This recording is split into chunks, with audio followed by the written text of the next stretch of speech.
What are your thoughts of the Nigerian church today? What do you think they're doing right or wrong? Uh, I think the Nigerian church today, a lot of things they're doing wrong is they're still stuck on like old traditional values, and I feel like a lot of that is not pertaining to today. Like for example, piercings, tattoos, they still make that a big deal, but a lot of these pastors are still messing around with congregations' wives and stuff like that. So I feel like that depends on the church you go to. I definitely can see there's a uprise of like YouTube churches with younger Nigerian pastors who are adhering to the youth of today and taking a stand on the culture versus the relationship with God. Because at the end of the day, it's not just a religion, it is about the relationship with God. And there are a lot of pastors nowadays that are like solely focused on growing you as an individual and growing you to have that relationship with God and not about what you look like or how you talk or whatever the case may be. I agree. Yeah, we need to shy away from going to those traditional churches and find the space that's best for you. And I feel like as adults too, like we're, going, finding our own homes and things like that, going to different communities and stuff like that. So it's like you got to be able to find your people and because there are pastors that really are there to help guide you and nourish, like, your growth within the church and stuff. But I feel like more often than not, that's like American churches are more oriented about your relationship with God and you, going through struggles in life. And like African churches are more about are more community oriented, community focused, and getting everybody to act and think the same way and approach God the same way when it's actually a subjective experience. But again, I really do think like there are a lot of Nigerian churches, like a lot of up and coming youth Nigerian pastors that are around social media, like they're making it more accessible for us. So it's not like we have to necessarily be inside the church. You can watch it online. You can watch it online. Yeah, And if it is around your area, like there are definitely going to be churches that are going to be around your area. And unfortunately, from what I've seen living here, like there aren't a lot of youth-based Nigerian churches out here. Like it is the traditional churches, and unfortunately, a lot of our parents are the ones that go to those churches, and they're set in their ways. And That's just the fact of the matter. So it's like it's time for us as youth to like start branching out to either be those people, build those people, or find those people because they are out there. Really emphasis on be those people too, because a lot of people talk all that church stuff, but you're not going, and you're not finding your people either. So. Yeah, or they have a lot of criticism about the church, Right. but they're not really taking care of their own relationship with God. And another big issue I actually kind of find is that a lot of Nigerian churches still mix culture and religion. Whereas like you have to separate the two. Everything's not the same because this is how our people do it. Doesn't mean this is what fits for Christianity. We have to separate the two because then it makes it seem like washed in a sense where it's just like I don't want to come here because it's more of a what my family thinks and how I'm tarnishing my family's image versus my relationship with Christ. That's I think there's definitely pros and cons, right? So like you were saying, like they're reaching out to the youth, right? Like Moses and his wife. I know how all of us watch them online and we're like, oh, what's she wearing? Oh, he has a new song that's like, fine boys will love Jesus, fine girls will love Jesus. Like it makes sense. Like no, I want to listen to this. Or now we're listening to songs that we're seeing people do leg work and everything. So it's kind of bringing us in. So I appreciate that. But there also are like valid cons to like religion or just Nigerian churches. Like I'm seeing pastors, private jet. It's like the people in your congregation are hungry.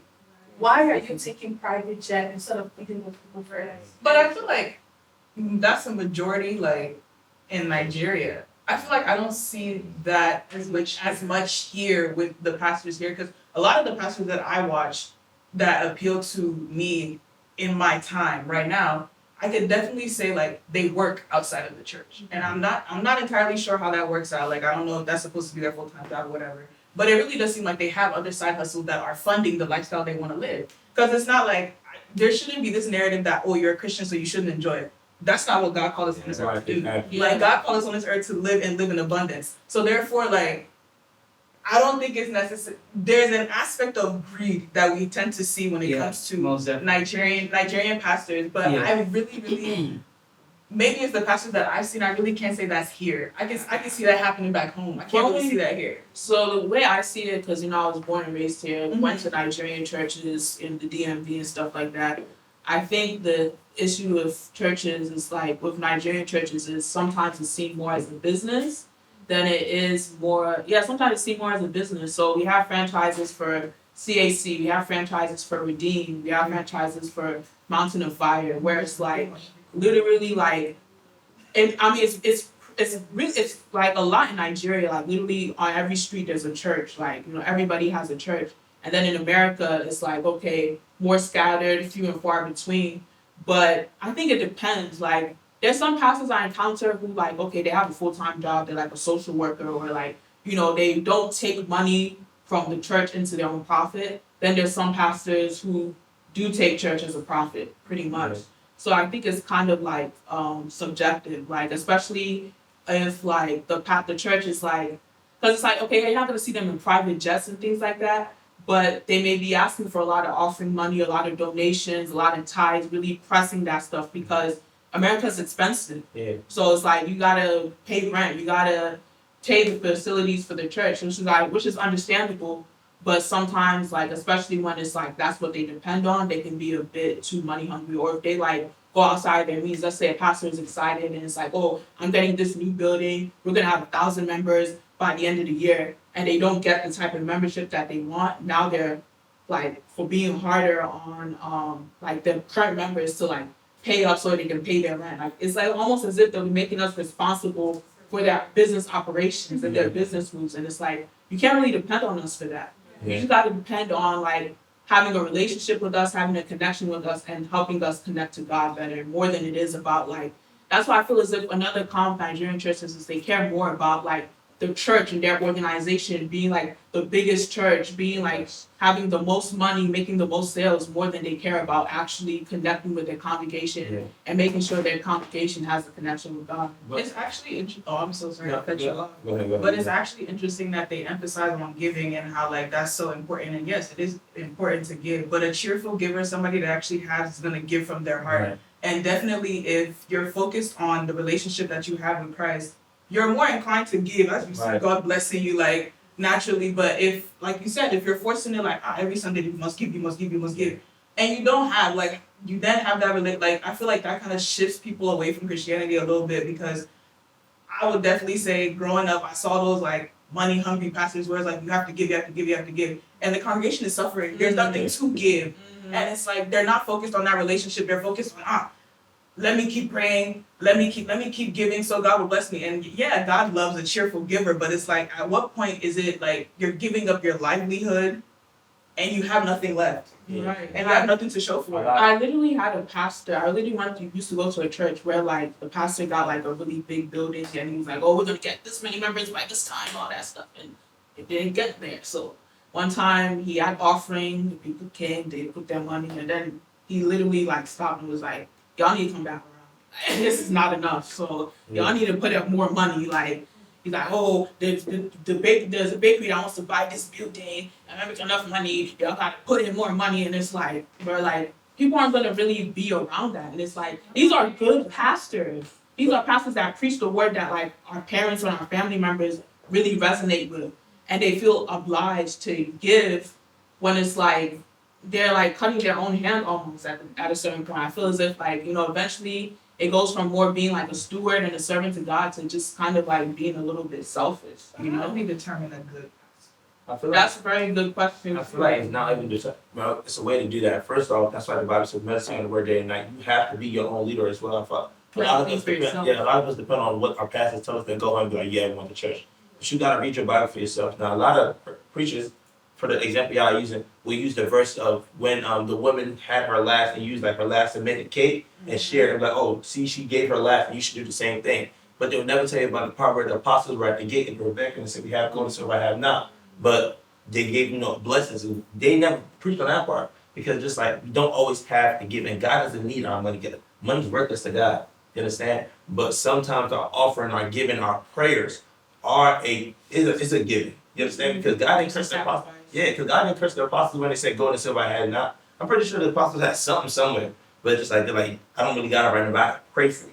You understand? And God bless them just as much as that. Not saying that you should never give, but it's just like you have to be your own store. Read on, meditate on the word day and night. Once you do that, you'll understand the difference between a good pastor and a bad pastor. Because a bad pastor never gonna be like, I'm a bad pastor.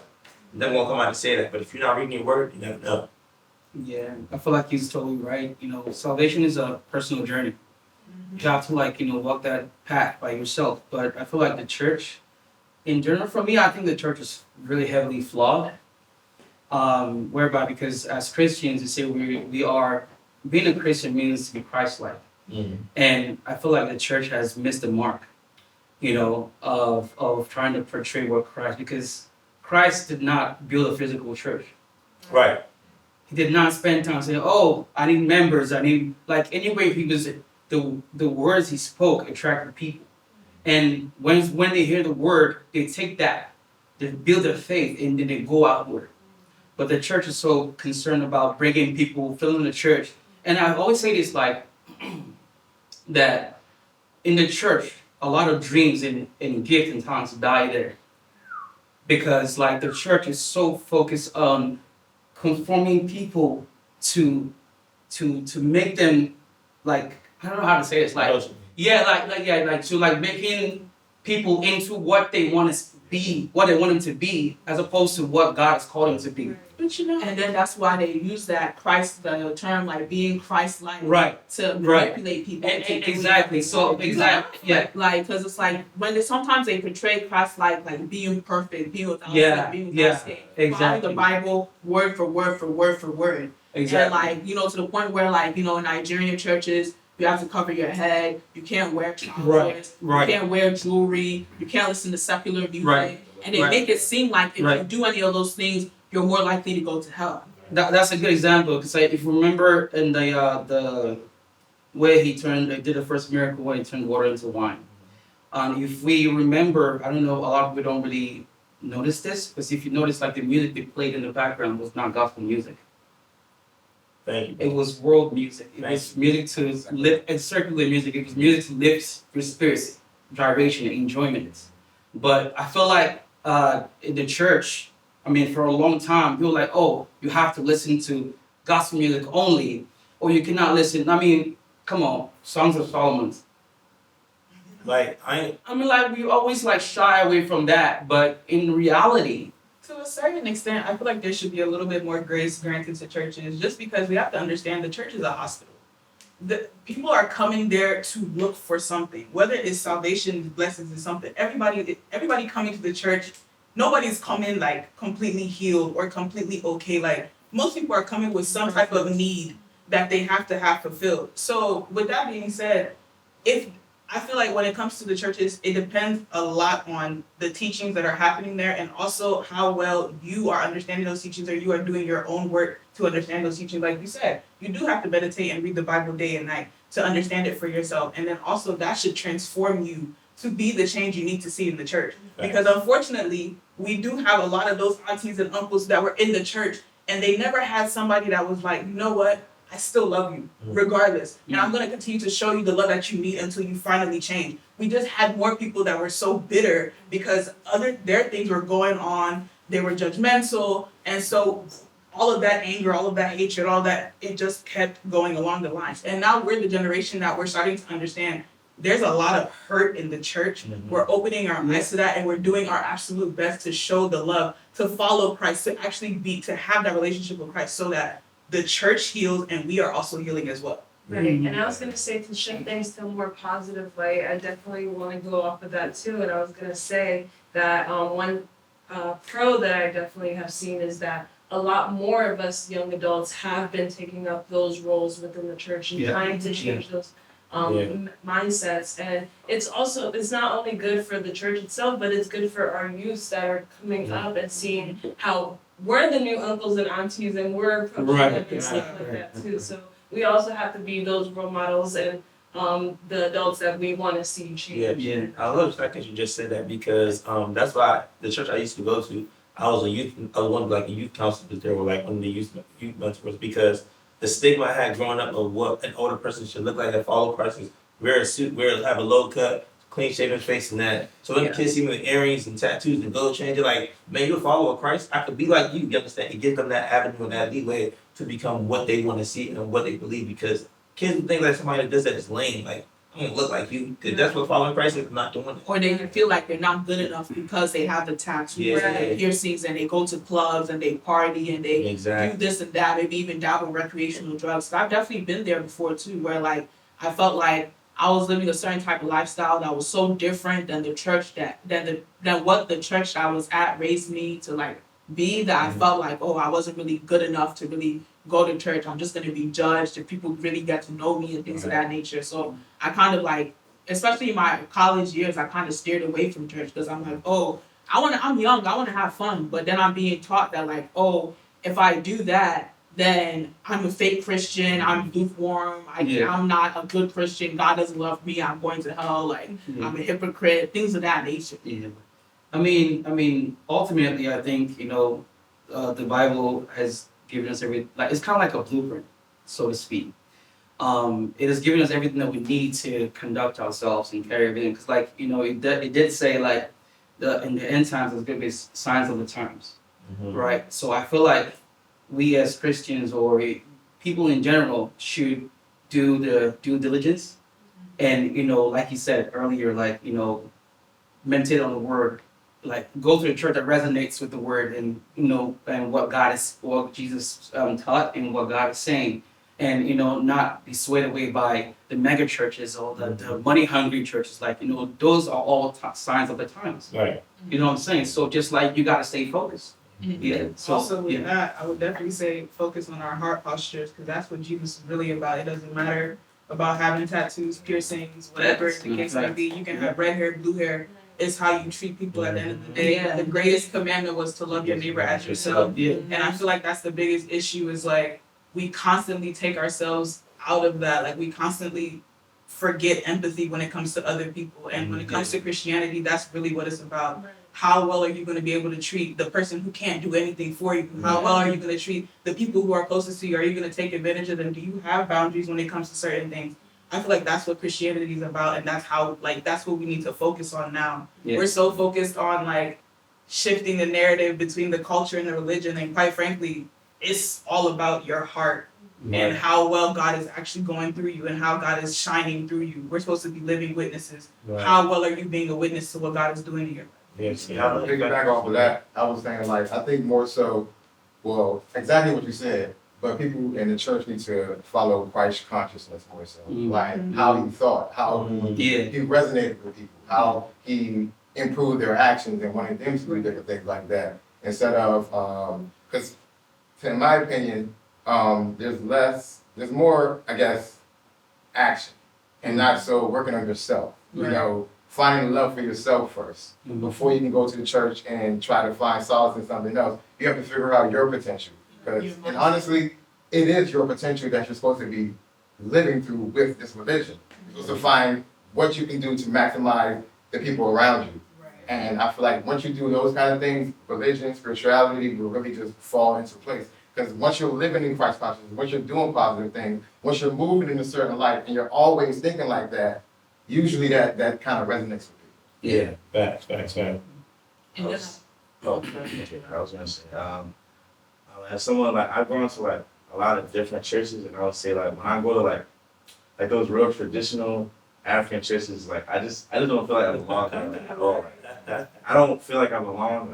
Like I've gone to like youth churches, and I like going to youth churches. Like I feel like I belong there. Like everything that they preach, it just makes sense, and it like applies to life. Like I feel like traditional pastors, like some of them, they don't really preach about anything that like that pertains to our lives. that's relevant to us So today. it's just like, It's more about that. but I would say though, like that is because like I mean they have like more of a vast like audience. Like well, I don't say audience for members, so like they have to like speak about something that everybody can all get to, not just like. But that's also why so many members are leaving the That is church true. because they don't feel comfortable. They're being shied away because right. Yeah, Like, it is like the Right. same message recycled. Sometimes they beat down, I feel like sometimes they beat down gender a little bit too much too when you go to the church. A lot of things, even when I go, sometimes in miracles they perform on random Sundays that you go. Family Bible.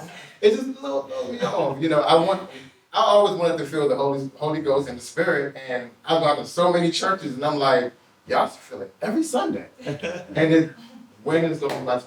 Yeah. Ready for it. I think like people just need to stop. It's not just the pastors, but like also members like just stop going to church for like an aesthetic. It's not an aesthetic. You're gonna go like for real like, relationship. Like what Ruby said, like, you know, it's about like, you know, your heart posture and things of that nature. Like there's people, just because you're involved in church and like, you know, you're a deaconess or even a pastor, doesn't mean that you're necessarily a better Christian than somebody who's just a churchgoer. Because it really depends on your heart posture. There's a lot of terrible people that are absolutely dedicated to the church, and they think, oh, because I go to church every Sunday, I pay my tithes, I pray, I read my Bible, Even that outside of the take church, out people verses were that constantly pertain to me. preaching about it. You're still not a good person. Yeah. Based on what your values and what you're doing out. You could preach all you want, but if you're not putting action behind all that, then it's just talk. Exactly. Oh. Okay, great. Yeah, it's how it go. I don't want to stop there. Y'all was in the pocket.